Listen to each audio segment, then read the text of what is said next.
क्या आपको गिद्ध याद हैं? शायद नहीं होंगे, लेकिन आज से लगभग 10 साल पहले ये बड़े आकार वाले भद्दे से पक्षी क्या गांव और क्या शहर लगभग हर जगह पाए जाते थे। सड़क किनारे किसी मृत जानवर की लाश को घेरे गिद्धों का झुंड या फिर आसमान में गोल गोल चक्कर काटते गिद्धों का दिखना एक आम बात थी। ये तादाद में इतने ज़्यादा थे कि किसी ने इनकी गिनती के बारे में सोचा नहीं। वर्ष 1991-92 में देश भर में हुए सर्वे से पता चला कि उस समय इनकी तादाद लगभग 4 करोड़ थी, लेकिन इसके महज 10 वर्षों के भीतर इनकी संख्या इतनी तेजी से कम हुई कि ये लुप्त होने के कगार पर आ गए। शुरू में जब इनकी संख्या में कमी आई तो शोधकर्ताओं और गांव वालों के मुंह से सुनने में आता था कि अब गिद्ध कहीं दिखाई नहीं देते। BNHS के प्रिंसिपल साइंटिस्ट प्रभु प्रकाश ने राजस्थान के मशहूर केवलादेव नेशनल पार्क भरतपुर में इनकी संख्या में कमी को दर्ज किया। सन 1987-88 में पार्क के 29 वर्ग किलोमीटर के इलाके में इन्होंने घोंसले बनाने वाले गिद्धों के 353 जोड़ों की गिनती की थी, जो 1996 तक आते आते आधी रह गई। प्रकाश को यह देखकर झटका सा लगा कि चारों ओर मरे हुए गिद्ध दिखाई दे रहे थे, घास में, पेड़ों पर और यहाँ तक कि घोंसलों में भी। सन 2000 तक भरतपुर में एक भी गिद्ध नहीं बचा था। यह खतरे की घंटी थी। जल्द ही देश के दूसरे हिस्सों से भी इसी तरह की खबरें आने लगी। तेजी से कम होते गिद्धों की तादाद के रहस्य को बूझना इतना आसान नहीं था।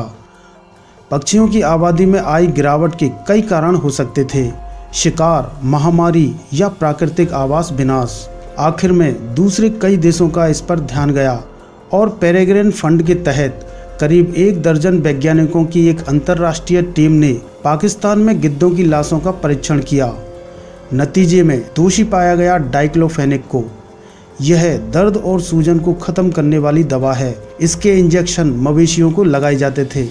जब गिद्ध ऐसे मवेशियों की लाशों को खाते थे जिन्हें हाल ही में इंजेक्शन लगाए गए हों, तो दवा के असर से गिद्धों के गुर्दे खराब हो जाते थे और आखिर में उनकी मौत हो जाती थी। गिद्धों को प्रकृति का सफाई कर्मी कहा जाता है।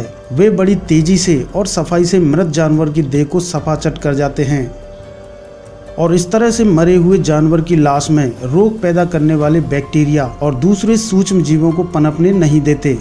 लेकिन गिद्धों के ना होने से टीबी, एंथ्रेक्स, खुरपका मुहपका जैसे रोगों के फैलने की काफ़ी आशंका रहती है। इसके अलावा चूहे और आवारा कुत्तों जैसे दूसरे जीवों की संख्या में भी तेजी से बढ़ोतरी हुई है। गिद्धों की तादाद में कमी का असर पारसी समुदाय के एक अहम रिवाज पर भी पड़ा है। पारसी समुदाय अपने मृतकों को प्रकृति को समर्पित करते हैं। इसके लिए वे मृतदेह को ऊंचाई पर स्थित पारसी शमशान में छोड़ देते हैं, जहां गिद्ध उन्हें खा लेते थे। पर गिद्धों के न होने पर उनकी यह परंपरा लगभग खत्म सी हो गई है।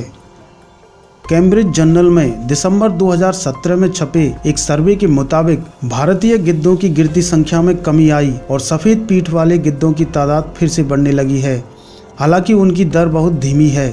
वल्चर एक्शन प्लान के तहत वर्ष 2006 से भारत में डाइक्लोफेनेक के मवेशियों में इस्तेमाल करने पर प्रतिबंध लगा दिया गया है, लेकिन अब भी ऐसी दवाएं इस्तेमाल की जा रही हैं जो गिद्धों के लिए काफ़ी जहरीली हैं।